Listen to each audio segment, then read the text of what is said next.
சென்னை எம்ஜிஆர் நகர் ஸ்டேஷனின் தலைமை காவலர் ராஜு நேற்று இரவு பணி முடித்துவிட்டு வீடு திரும்பிக் கொண்டிருந்தபோது வடபழனி நூறடி சாலையில் பஸ்ஸுக்காக காத்திருந்த பெண் ஒருவரிடம் சில்மிஷம் செய்துள்ளார். பெண் தன்னுடன் வர மறுத்ததால் கன்னத்தில் அறைந்துள்ளார். பெண்ணின் கூச்சல் சத்தத்தை கேட்டு அங்கிருந்த மக்கள் ஓடி வந்தனர்.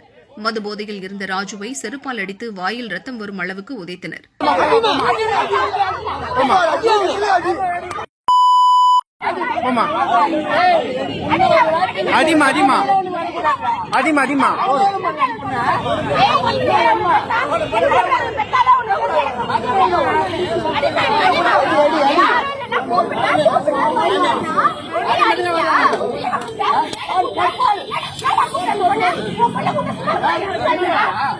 அடிமா பாப்பா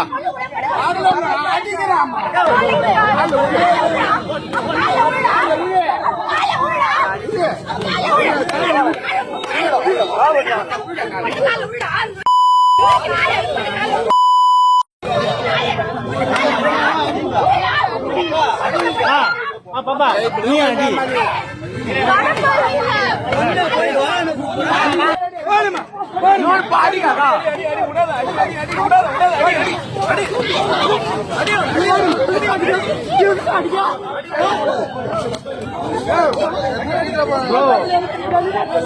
ஒரு பொண்ணு அந்த பொண்ணு கேட்டுக்கிறாங்க போய் கேட்டுருக்காங்க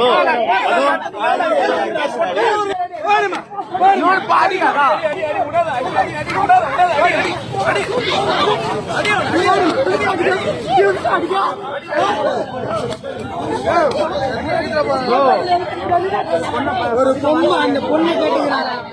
வடபழனி போலீஸ் ஸ்டேஷனில் ஒப்படைத்தனர். பாதிக்கப்பட்ட பெண் புகார் கொடுத்துள்ளார். ராஜு கைது செய்யப்படுவார் என எதிர்பார்க்கப்படுகிறது.